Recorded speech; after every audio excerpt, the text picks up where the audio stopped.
Assalamualaikum warahmatullahi wabarakatuh. Selamat datang di channel saya yang membahas tentang kisah-kisah para nabi dan rasul. Pada kesempatan kali ini, saya akan menceritakan kisah Nabi Yunus, seorang nabi yang ditelan oleh ikan besar dan kemudian diselamatkan oleh Allah Subhanahu wa Ta'ala. Kisah ini sangat mengajarkan kita tentang pentingnya bersabar, bertawakal, dan bertaubat kepada Allah Subhanahu wa Ta'ala. Nabi Yunus adalah seorang nabi yang diutus oleh Allah Subhanahu wa Ta'ala untuk menyeru kaum Ninawa, sebuah kota yang terletak di Mosul, Irak. Kaum Ninawa adalah kaum yang menyembah berhala dan patung, dan tidak mau mengikuti ajaran tauhid dan iman yang dibawa oleh Nabi Yunus. Mereka mendustakan, mengolok-olok, dan menghina Nabi Yunus. Maka Nabi Yunus marah kepada mereka dan mengancam mereka dengan azab Allah Subhanahu wa Ta'ala yang akan turun setelah 3 hari jika mereka tidak beriman.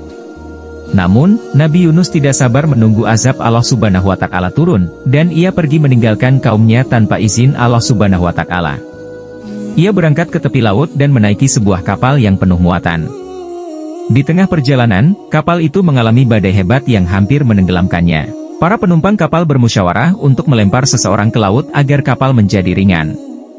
Mereka melakukan undian, dan ternyata undian itu jatuh kepada Nabi Yunus sebanyak 3 kali. Maka Nabi Yunus pun melompat ke laut dan ditelan oleh ikan besar yang telah disiapkan oleh Allah Subhanahu wa Ta'ala. Di dalam perut ikan besar itu, Nabi Yunus merasakan gelap, sempit, dan dingin.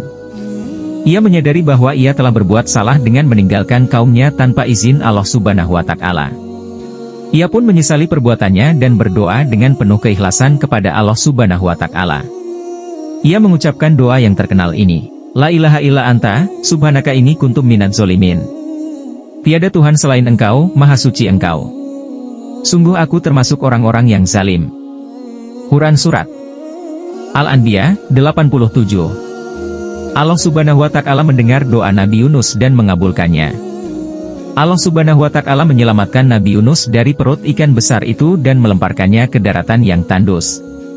Allah Subhanahu wa Ta'ala juga menumbuhkan sebatang pohon labu untuk memberinya makanan dan naungan. Nabi Yunus pun bersyukur kepada Allah Subhanahu wa Ta'ala atas nikmatnya. Sementara itu, kaum Ninawa yang ditinggalkan oleh Nabi Yunus ketika mendengar ancaman azab Allah Subhanahu wa Ta'ala, mereka segera bertaubat kepada Allah Subhanahu wa Ta'ala. Mereka meninggalkan berhala dan patung mereka, dan menyembah Allah Subhanahu wa Ta'ala semata. Mereka juga menangis dan berdoa kepada Allah Subhanahu wa Ta'ala agar mengampuni dosa-dosa mereka. Allah Subhanahu wa Ta'ala melihat kejujuran taubat mereka dan menghilangkan azab yang akan menimpa mereka. Allah Subhanahu wa Ta'ala juga memberi mereka kesenangan dan kesejahteraan di dunia. Setelah sembuh, Nabi Yunus kembali ke kota Ninawa dan terkejut melihat perubahan yang terjadi pada kaumnya. Mereka telah beriman dan bertakwa kepada Allah Subhanahu wa Ta'ala. Mereka juga menyambut Nabi Yunus dengan penuh hormat dan cinta. Nabi Yunus pun gembira dan bersyukur kepada Allah Subhanahu wa Ta'ala atas hidayahnya. Demikianlah kisah Nabi Yunus yang sangat menginspirasi kita. Dari kisah ini, kita dapat mengambil beberapa pelajaran, yaitu kita harus bersabar dan bertawakal kepada Allah Subhanahu wa Ta'ala dalam menghadapi segala cobaan dan kesulitan. Kita tidak boleh putus asa atau meninggalkan tugas yang telah Allah Subhanahu wa Ta'ala berikan kepada kita. Kita harus selalu berdoa dan bertaubat kepada Allah Subhanahu wa Ta'ala jika kita berbuat salah atau dosa. Kita harus mengucapkan doa Nabi Yunus yang merupakan doa yang mustajab dan penuh makna. Kita harus selalu bersyukur kepada Allah Subhanahu wa Ta'ala atas segala nikmat dan karunia-Nya.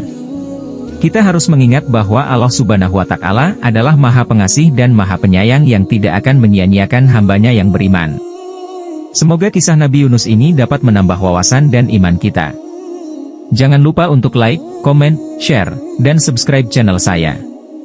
Wassalamualaikum warahmatullahi wabarakatuh.